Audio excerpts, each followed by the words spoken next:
अरे अब सुंदर खूबसूरत बीवी की चाह किसे नहीं होती, लेकिन क्या हो जब बीवी की खूबसूरती ही पति के लिए सर दर्द बन जाए। देखिए जरा।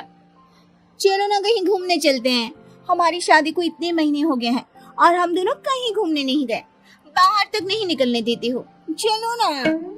अब आज नहीं, फिर कभी चलते हैं। आज ना मुझे बहुत काम है। वैसे तुम्हें कितनी बार बोला है घर से बाहर जाने का ना सोचा करो। तुम नहीं जानती दुनिया कैसी है। तुमसे जब भी कहीं घूमने जाने के लिए बोलती हो तुम यही बोलती हो। अरे तो फिर कब चलेंगे? और कैसी है दुनिया ये देखूंगी नहीं तो पता कैसे चलेगा। स्कूल से निकली ही थी कि पापा ने बालिग होते हुए भी शादी करवा दी। कहीं जाने को कहो तो कहते थे दूल्हे के साथ जाना, और अब दूल्हा भी ऐसा ही मिला है। पत्नी को रोता देख पति को दया आ जाती है। सच में आज बहुत थक गया हूँ।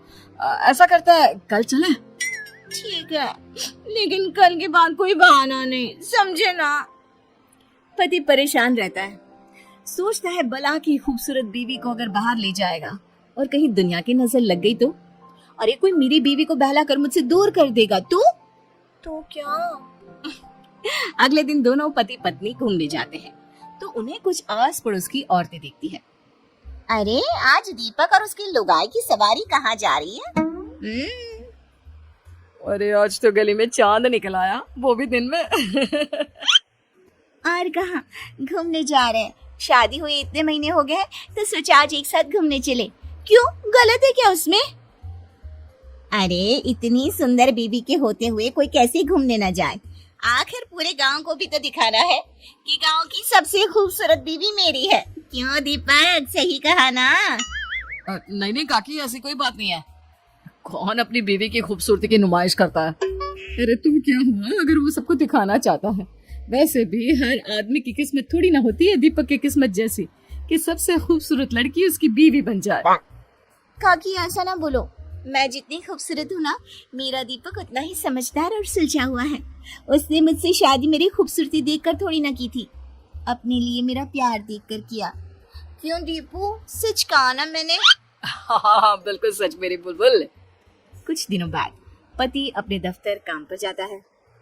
मैंने सुना है वो अपना दीपक नहीं है, उसकी शादी हमारे गांव की सुंदरी कोमल से हुई है। क्यों सच्ची? ऐसी बात है तो दीपक की तो लॉटरी लग गई। अरे क्या किस्मत है उस लड़के की, इतनी अच्छी नौकरी और घर में सुंदर सी छोकरी। अरे लड़के की तो लाइफ सेट है। किस्मत चमक गई है दीपक की शादी के बाद से। अरे कैसा ना चमके, सब कोमल की वजह से, नहीं तो तुम्हें लगता उसे कोई पूछता भी होगा।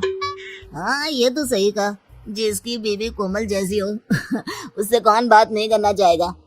अरे पता नहीं कब हमें बुलाएगा खाने में। दीपक अपने साथ काम करने वालों की बातें दूर से सुन रहा था। उसे अजीब सा फील होता है कि लोग उसके बारे में क्या क्या बात कर रहे हैं। बात तो सही है, कल तक मेरे घर क्या मुझसे बात भी कोई नहीं करना चाहता था, लेकिन जब से शादी हुई है हर किसी को दीपक के घर आना है, उसे अपने घर बुलाना है। यार मेरी पहचान क्या मेरी बीवी से ही रह जाएगी? शाम को, सुनो ना दीपक, बाजार चलते हैं, वो कुछ ना घर का सामान लाना था, मैं अभी तैयार होकर आती हूँ। क्यों, तैयार ही तो, और कितना तैयार होगी? और क्या है जब देखो बाहर भागने की लगी रहती है। क्यों? हाँ मुझे टाइम नहीं है, तुम खुद ही चले जाना। दीपक का रवैया अब तो बीवी के लिए इतना गंदा हो जाता है कि उसकी बीवी परेशान सी रहने लगती है। कुछ दिनों बाद, सुनो दीपक, मेरी माँ बहुत बीमार है, मैं सोच रही थी अगर कल तुम मुझे मेरी माँ के वहाँ छोड़ आती तो। वैसे भी अब मन नहीं लगता मेरा इस घर में, न जाने तुम्हें क्या हो गया है। हाँ बेटा, कल ऐसा कर बहू को उसके मायके छोड़ा। आजकल बहू काफी गुमसुम सी रहने लगी है, बच्ची ही तो है और तू भी तो वक्त नहीं देता। लेकिन माँ मुझे काम है, मुझे दफ्तर भी जाना है, और क्या जरूरत है वहां जाने की? क्या तेरा काम बहू से ज्यादा जरूरी है? क्या हो गया है बेटा, क्यों तू ऐसा हो गया है? तू तो ऐसा नहीं था, कितना खुश था बहू से शादी करने के लिए, अब क्या हो गया? हाँ दीपक, मैं कुछ दिनों से देख रही हूँ तुम कुछ अजीब सा बर्ताव कर रहे हो। क्या हुआ? मुझसे कोई गलती हुई है जिसका तुम्हें बुरा लगा है? अरे मुझे क्या हो गया, और मैं कौन सा जरूरी हूँ कि मुझे कुछ हो और उसका किसी पर असर पड़े? कोई बात नहीं है, मुझे बस टाइम नहीं है, तुम खुद ही अपने मायके चली जाओ, और अब मैं इस बारे में किसी से बात नहीं करना चाहता। पता नहीं क्या हो गया है इस लड़के को, पहले तो ये ऐसा नहीं करता था। वही तो माँ जी, मुझे भी समझ में नहीं आ रहा कि ये ऐसे क्यों बात कर रहे हैं। पहले तो कभी ये इतनी छोटी छोटी बातों पर गुस्सा नहीं करते थे। अगले दिन बीवी अपने मायके के लिए निकल रही होती है कि वो पति से मिलने उसके दफ्तर जाती है। पता नहीं, शायद ऑफिस में कोई प्रॉब्लम हो। माँ से मिलने तो जा रही हूँ, लेकिन एक बार इन्हें बता देती हूँ। कल से तो बात भी नहीं की है इन्होंने। बीवी जैसे ही ऑफिस में जाती है सभी उसे देखने लगते हैं। तभी वो पति की कैबिन में जाती है जहाँ अब तुझे क्या हो गया, तू अपनी बीवी से बात क्यों नहीं कर रहा? भला कोई अपनी इतनी सुंदर बीवी से नाराज रह सकता है क्या? वही तो, तू हमें बता जो भी बात है, हम तेरी मदद करेंगे। अरे क्या मदद करोगे जब परेशानी की जड़ ही मेरी बीवी है। ये सुनकर बीवी के पैर के नीचे से जमीन खिसक जाती है। लेकिन वो कैसे?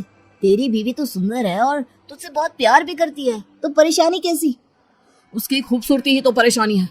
मैं जब भी उसके साथ कहीं जाता हूँ ना, तो लोग मुझे ऐसे देखते हैं जैसे पता नहीं क्या देख लिया हो। शुरू शुरू में तो मुझे अच्छा लगता था, लेकिन जब लोगों के मन की बात जानी ना कि असली बात क्या है, तब मुझे बहुत बुरा लगा। लोग मेरे बारे में एक ही चीज सोचते हैं कि मेरी कितनी अच्छी किस्मत है, मुझे कोमल जैसी खूबसूरत बीवी मिली। लोगों को यकीन नहीं होता कि मेरे जैसे को कोमल जैसी बीवी मिल सकती है। लोगों को ऐसा लगता है कि मैं कोमल के लायक नहीं, मैंने कोमल को फंसाया है। सब जगह बस कोमल कोमल कोमल। कोमल के आगे तो मेरा कोई वजूद, कोई पहचान ही नहीं है। अगर कोमल मेरी बीवी नहीं होती ना, तो आज मेरी जिंदगी ऐसी नहीं होती। मुझे कभी कभार ऐसा लगता है जैसे मैंने अपनी जिंदगी में कभी मेहनत ही नहीं करी, सब काम कोमल की खूबसूरती ने करा है। मेरी मेहनत की तो कहीं बात ही नहीं आती। कोमल पति की बात सुनकर रोने लगती है। तभी उसके दोस्त की नजर कोमल पर पड़ती है। अगर सारी परेशानी की जड़ मैं ही हूँ, तो मैं अपना चेहरा प्लास्टिक सर्जरी से खराब करवा लेती हूँ। हाँ हाँ, यही ठीक होगा। और अच्छा ही हुआ तुमने सुन लिया, वरना मैं तुम्हें ये सब कभी नहीं कह पाता। कोमल वहां से जाने लगता है कि रुकिए भाभी, कैसी बात कर रही हैं आप? सभी दोस्त मिलकर पति को समझाते हैं और फिर मुझे माफ कर दो। पति के लिए पत्नी की तारीफ और पत्नी के लिए पति की तारीफ ही असली सफलता है। मुझे माफ कर दो।